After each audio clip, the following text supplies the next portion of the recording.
Welcome to the How Humans Work podcast.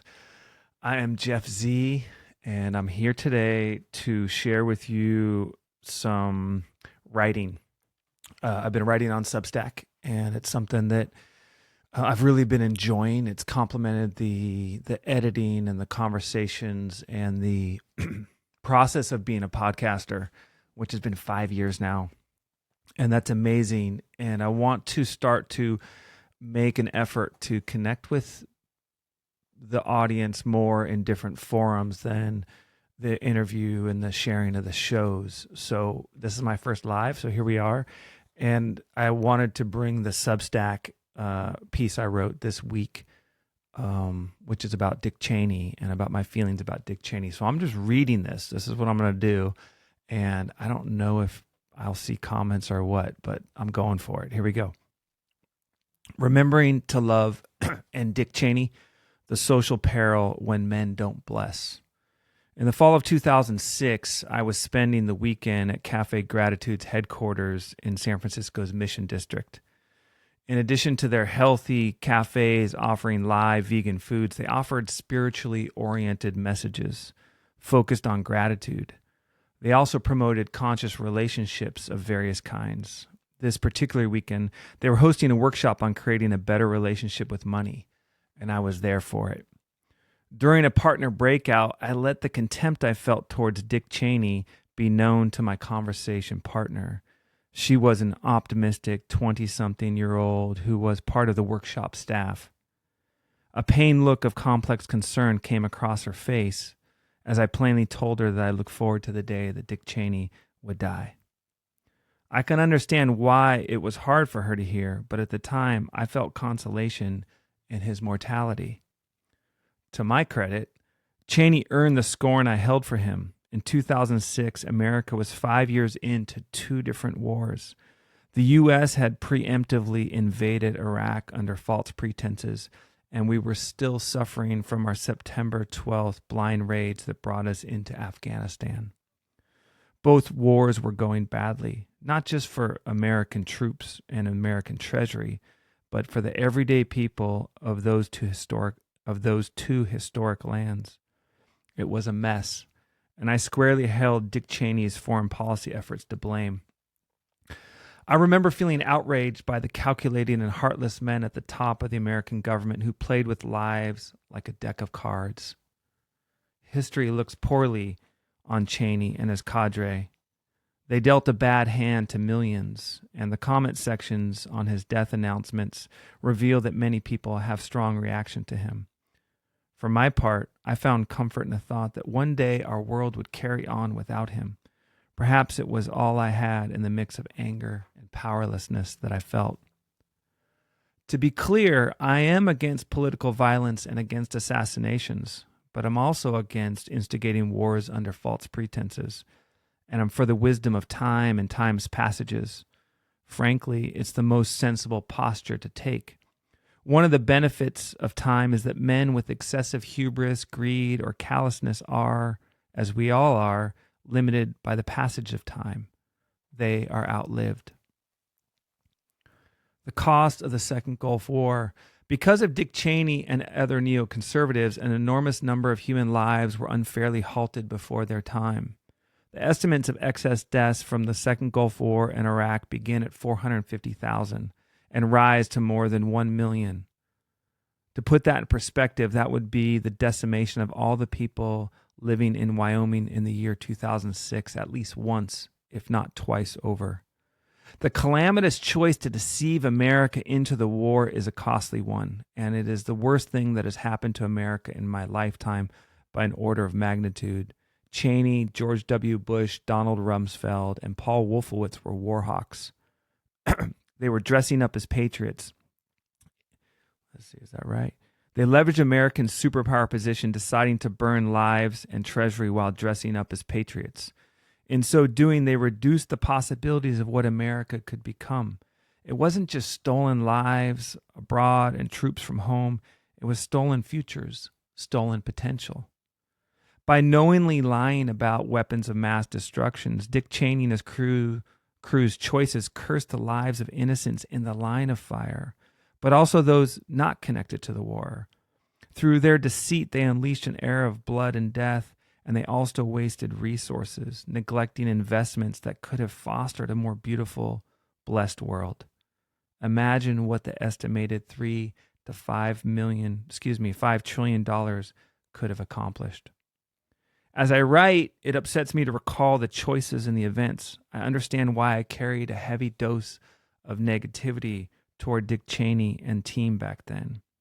With 20 more years of life experience since then, I can now see that underneath the outrage is a tremendous grief about that episode in our American story. If I had it my way, there would be a grand public accounting of the fiscal, emotional, and social costs that these war projects have had on America and other nations. It would be a kind of truth and reconciliation ritual where the gravity of these events could be acknowledged in a way that would wash away the hurt, soften the anger, and also highlight the folly of letting those with dishonest intentions take the world into grand episodes of harm.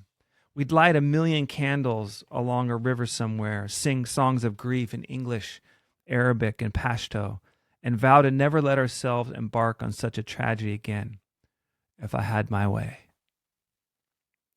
The great cost that follows men who don't bless.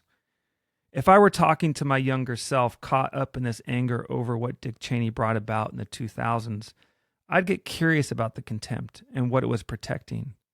I know now that underneath those intense emotions and even the slight fantasy, I still can't imagine dancing on his grave or throwing a shoe at a statue of him, is pain. It is the pain that occurs when men, particularly those with influence and power, fail to appreciate the beauty and the sacredness of the world. When men like Cheney choose power, or men like Trump choose vanity, or men like Jeffrey Epstein choose gratification, or other men choose a small-minded approach to our human saga, we know it. We know it because directly or indirectly it curses those around them. Harm befalls those nearby or those following after them, generationally speaking. We know what it looks like when men choose not to bless. They send young men and women to unnecessary wars to die, to be wounded, or become scarred.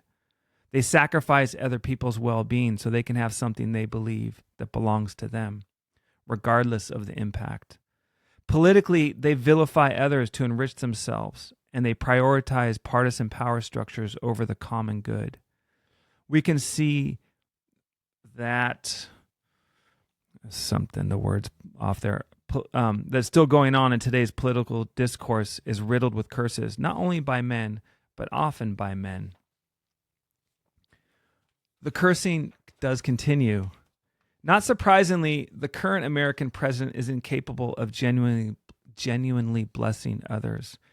It is both a tragic flaw and his malevolent superpower. He's really good at cursing those whose humiliation benefits him. Remember the Central Park Five, the young wrongly accused and damaged by Trump's culture war agenda? How about the 2016 election cycle when candidate Trump thought it was better to step on the memory of a Gold Star soldier and insult his father, Khizr Khan, than bless the memory of a fallen soldier and his surviving family? Imagine the utter woundedness and the destitute disassociation it would take for you or for me to try to find validation or power through curses, through lies, narcissism, and profiteering of this variety. When we reflect on what it feels like to be near men who curse rather than bless, we can see the risk to our own well-being. We can become unsteady in our hurt, righteous in our anger, and adamant in our disgust. We might notice that we want to see those men go away and get humiliated or return to their maker, as I once felt. It is timely to reflect on this past animosity of mine towards Dick Cheney's political influence because it cuts to the heart of something essential about a cohesive society and our American story. It raises the question, what are our leaders doing with their profile, power, and position? Are they blessing or cursing the world around them? And more immediately, what are each of us doing with our power and our position? Are we blessing or cursing the fraction of the world we each inhabit? When men bless, Let's pivot away from this tragic side of Dick Cheney's legacy and turn to the goodness that comes when men bless. I would like to share a brief story about an evening when I felt truly blessed by an older man. I was 20. It was the spring of 1992, and I made the 10-hour drive from Southern California to the Shinoa Retreat Center. I arrived, at the riverside redwooded forest land deep in the contours of Mendocino County's Anderson Valley. Along with 35 or 40 other men, we spent the next 4 days and nights exploring our lives. One evening, while we were dancing and singing, all the retreatants were invited to participate in a whirling dance with one of the retreat elders. It was my turn to step in the circle, and I interlocked my hands with a man who became a dear friend, Brother Joe Kilikevich. We spun in a circle, stepping swiftly round and round, arms outstretched, counting on each other to keep the centrifugal force from launching us backwards. Our eyes looked into each other's. We whirled around. The room behind us blurred into a feast of energy. The sound of men singing and dancing surrounded us, bathed us. When Brother Joe and I reached a still point, he leaned forward and softly, speaking into my ear, said, "Remember, you are loved." It sank in. I believed in that instance that yes, I was loved. How had I not truly known? And then, to my surprise, he leaned forward and spoke into my left ear, saying in an act of profound balance, "Remember to love." Yes, of course, my job was also to love. How could it be any other way? Learning the power in blessing.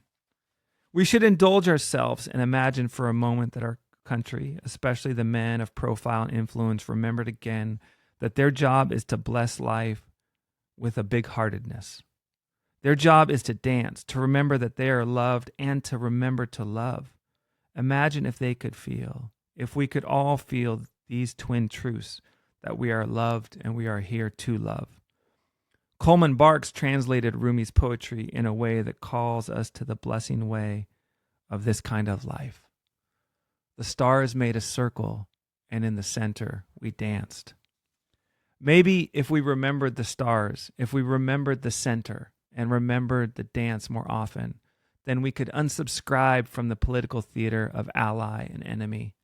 Perhaps we could then find our way to forgive each other, acknowledging the pain of the curses, and adventuring toward forgotten blessings together. Maybe we could actually whirl together here on the earth in a way that would warm the coldest of hearts. Perhaps we could then stop electing men who curse and propagate nightmares of harm the way Dick Cheney and his ilk did just a generation ago. And maybe men like me can learn to move on from our outrages and not just outlive those men, but preemptively bless the men who would otherwise turn out that way. All right, that's it. That's what I got. I'm excited to see how this goes. Drop into the podcast, How Humans Work. Drop into the Substack, Jef Szi, substack.com. Have a beautiful day.